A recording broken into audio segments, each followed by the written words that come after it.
नमस्कार, मी डॉक्टर कविता राणे. एबीपी माझाच्या या स्वातंत्र्य दिन विशेष कार्यक्रमामध्ये तुमच्या सगळ्यांचं मनापासून स्वागत. भारतीय स्वातंत्र्याचा आपण अमृत महोत्सव साजरा करतोय. स्वातंत्र्याच्या या 75 वर्षांमध्ये आपण अनेक असे अभिमानास्पद क्षण अनुभवलेत की ज्यामुळे आपल्या देशाची मान अवघ्या जगभरामध्ये उंचावली आणि असे अनेक क्षण होते की ज्यामुळे आपण देश म्हणून उभे राहिलो. आज देशाचा स्वातंत्र्य दिन साजरा करत असताना ते सगळे क्षण आपल्यासाठी पुन्हा एकदा जिवंत केलेत मराठी मनोरंजन विश्वातल्या आघाडीच्या कलाकारांनी.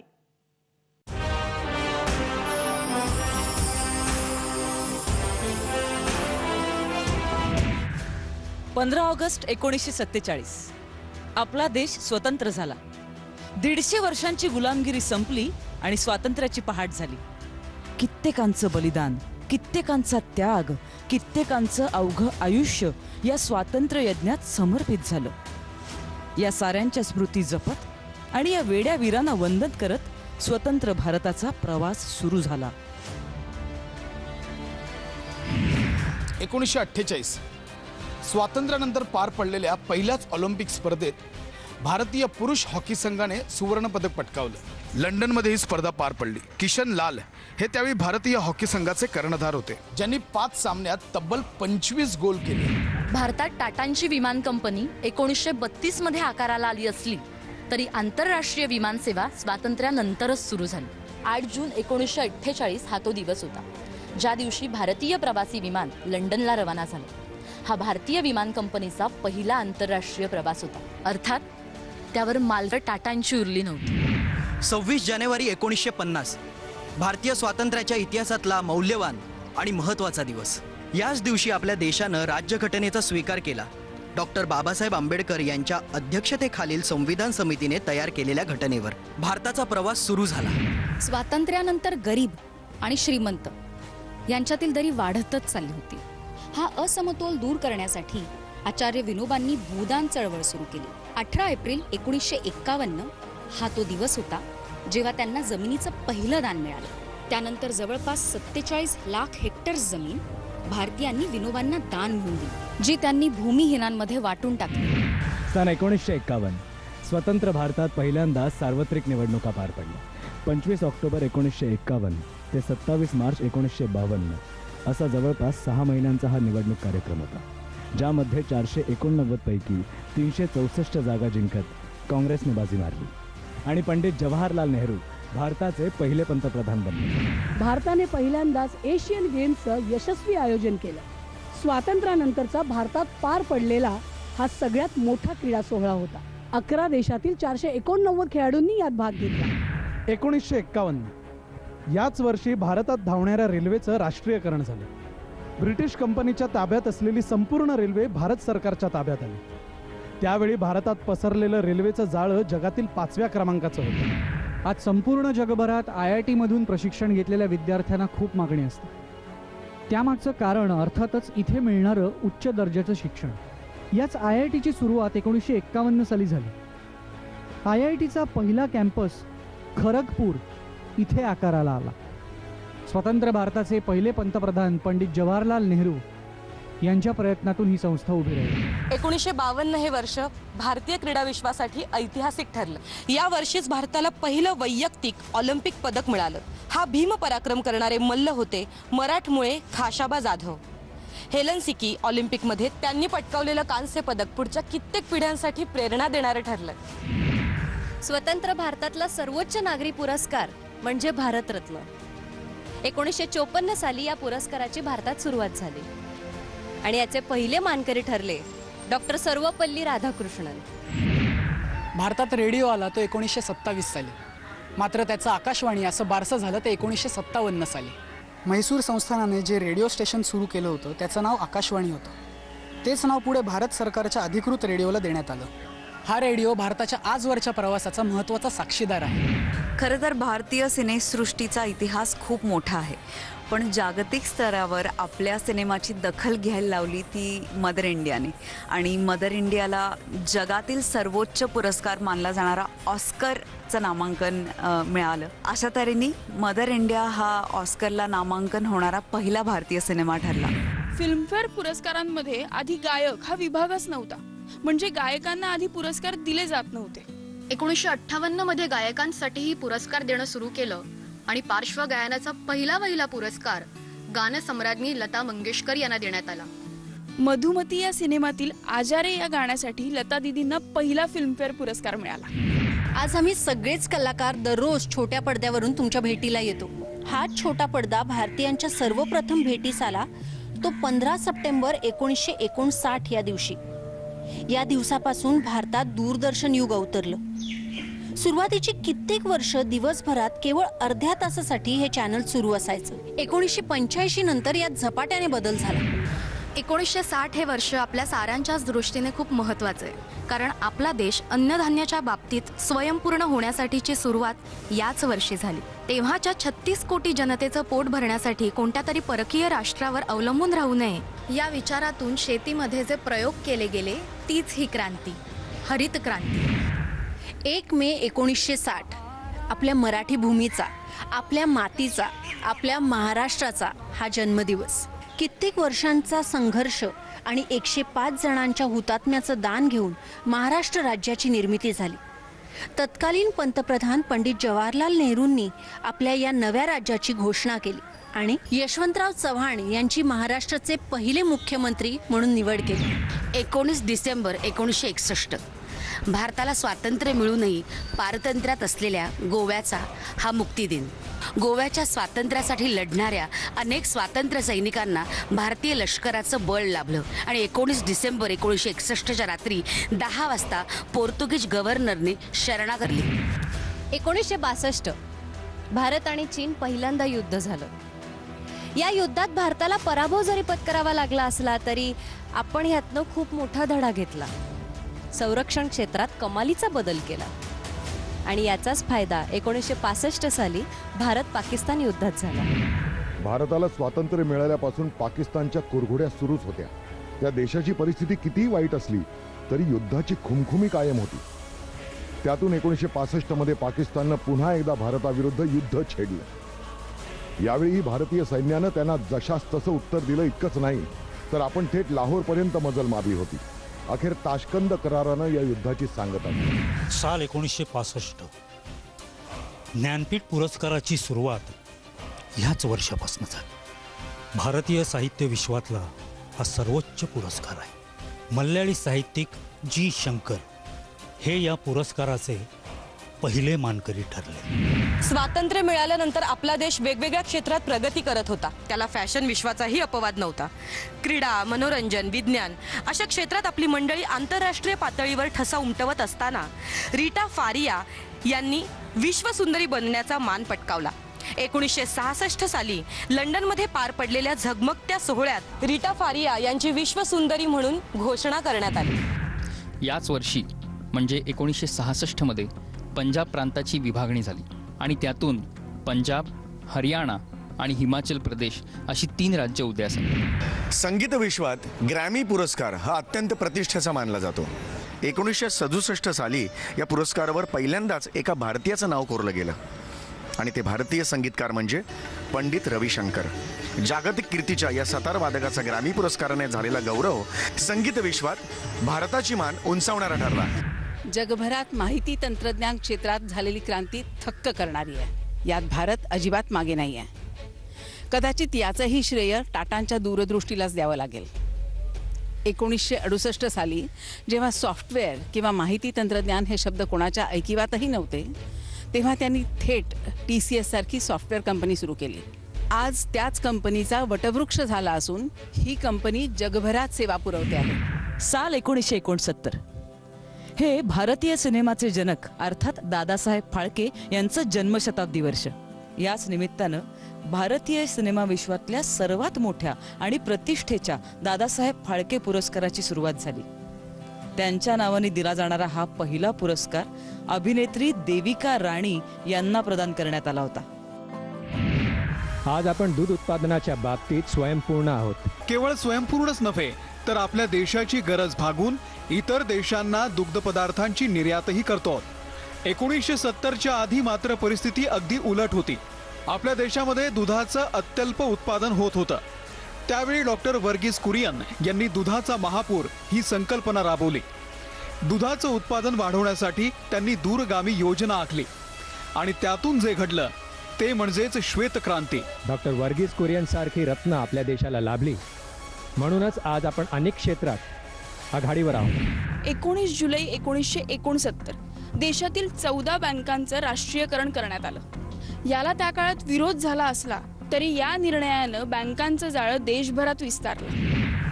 खरं तर आज भारतीय स्वातंत्र्याचा वर्धापन दिन तर आहेच, पण त्याचबरोबर आपल्या देशाला अंतराळ संशोधन क्षेत्रामध्ये आघाडीवरती नेणाऱ्या इस्रोचाही आज वाढदिवस आहे.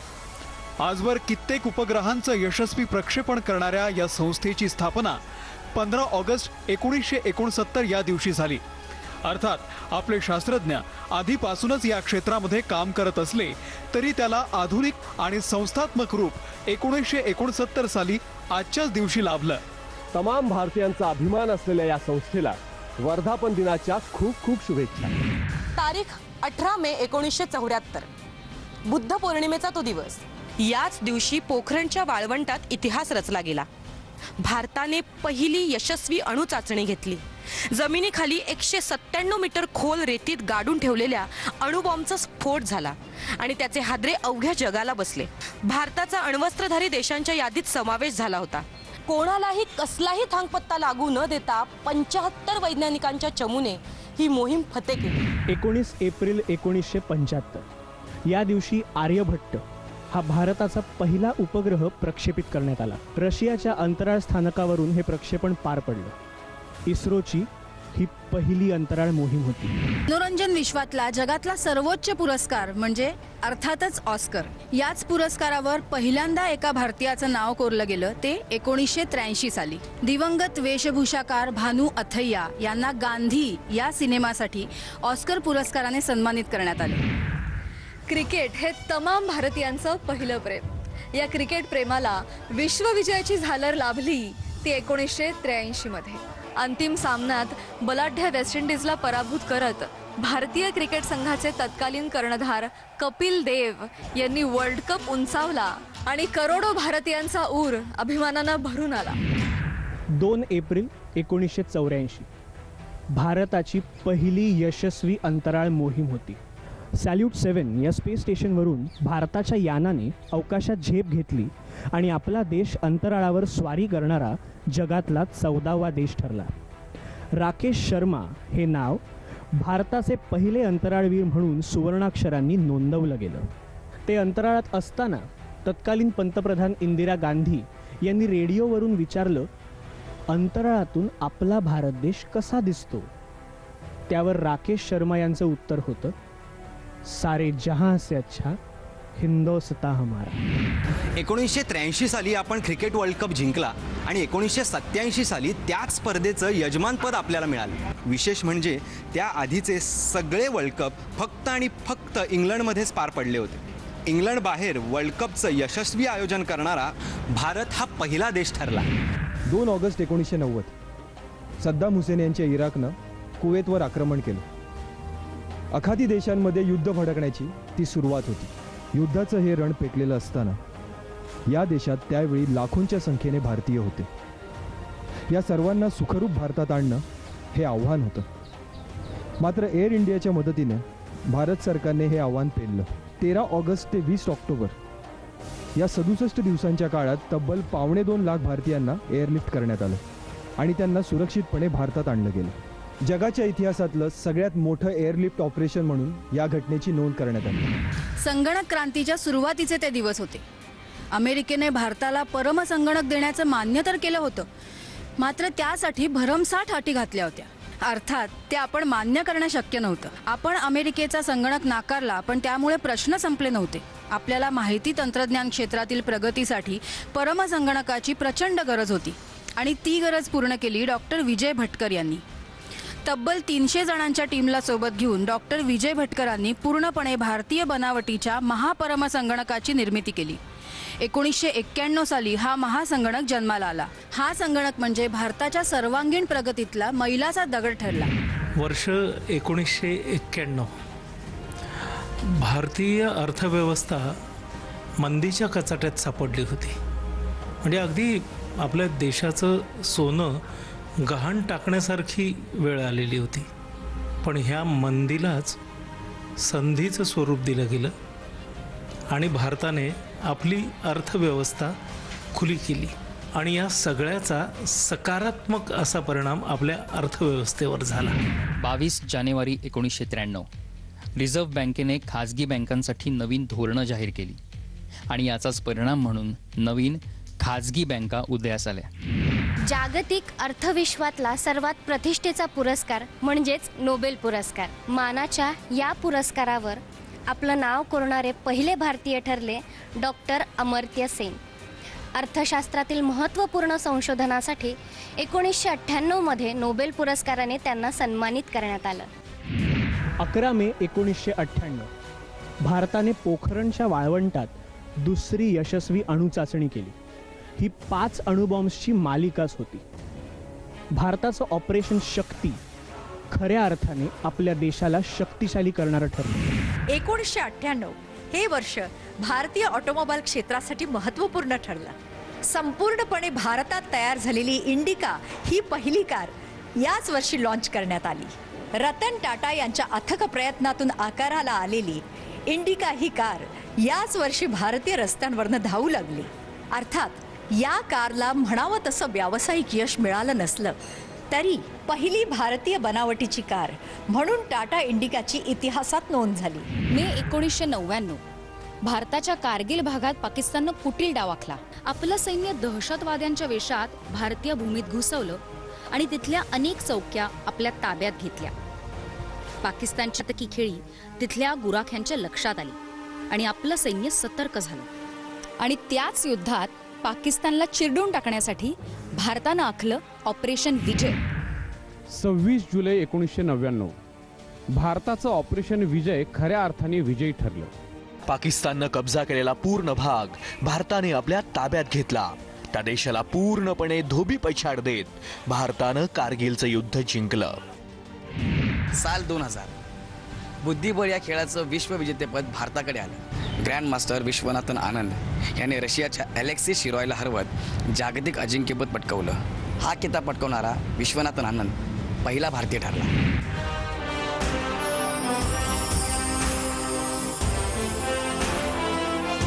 कार्यक्रमामध्ये आपल्या सगळ्यांचं पुन्हा एकदा स्वागत. आपल्या देशाचा 75 वर्षांचा अमृत प्रवास आपण अनुभवतोय. अनेक कलाकारांनी त्यांच्या भावना मांडल्यात. आणखी काही कलाकार त्यांच्या भावना मांडतात, बघूयात.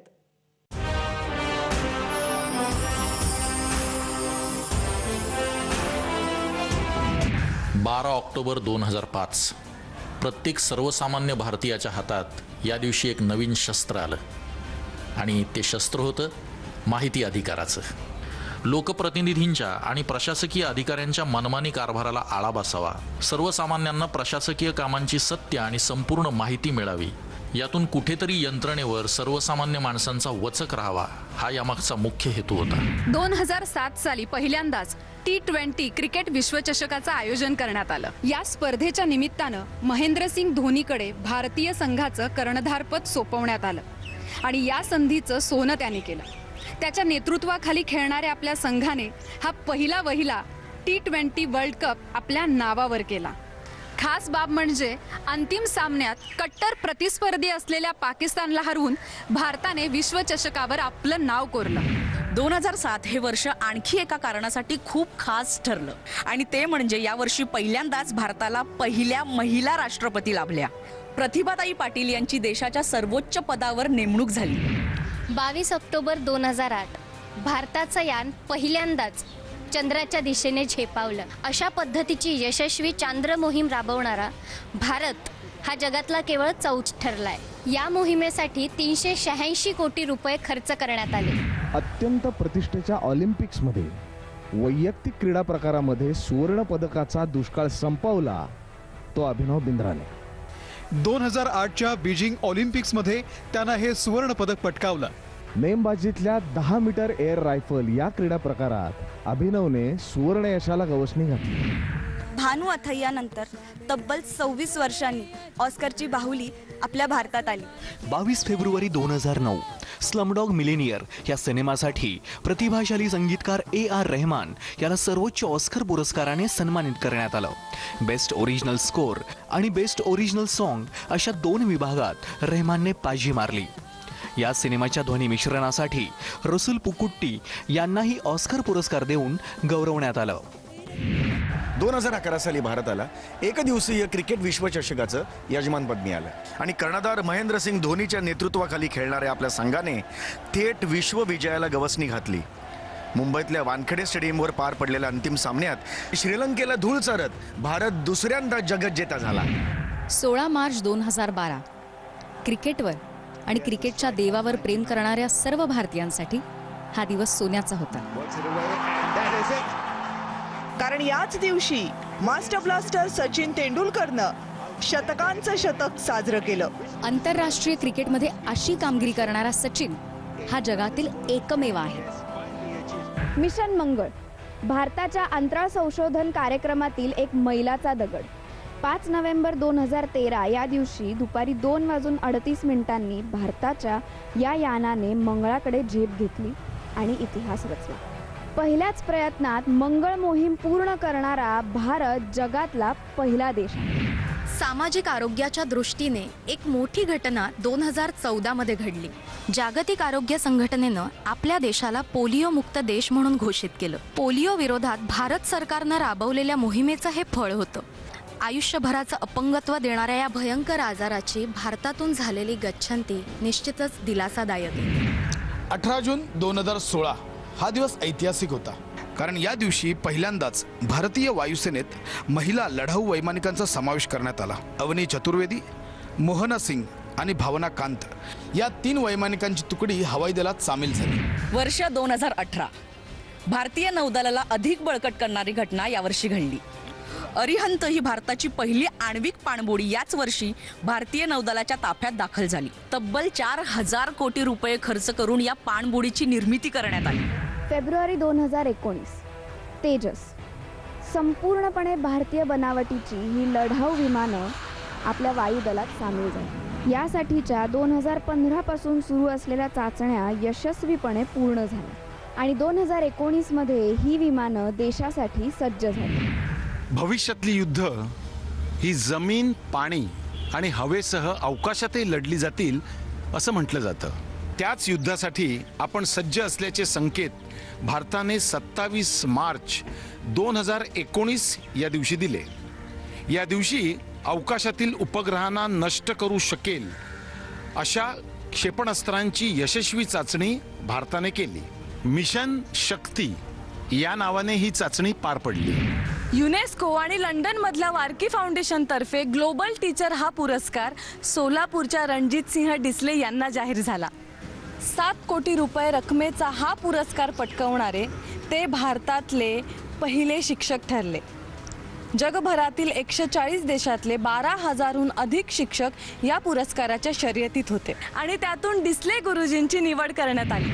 भारतीय स्वातंत्र्याच्या अमृत महोत्सवाचा आनंद खऱ्या अर्थाने द्विगुणित केला ते यावर्षीच्या आपल्या खेळाडूंनी. ऑलिम्पिक्समध्ये भारताने तब्बल 7 पदकं जिंकलेली आहेत. नीरज चोप्राने तर कमालच केली. त्यांनी ॲथलेटिक्समधलं पहिलं सुवर्ण पदक भारताच्या नावी केलंय. भारताचं नाव जागतिक स्तरावर सुवर्ण अक्षरांनी लिहिणाऱ्या या सर्व खेळाडूंचं मनपूर्वक अभिनंदन. स्वतंत्र भारताच्या इतिहासातले हे आजवरचे अमृत क्षण, अमृत आठवणी. याच आठवणी जपत या अभिमानास्पद घटनांपासून प्रेरणा घेत आपल्या देशाचा हा प्रवास सुरू ठेवूया. जगाच्या नकाशावर भारताचं नाव उंचावत नेऊया. जय हिंद.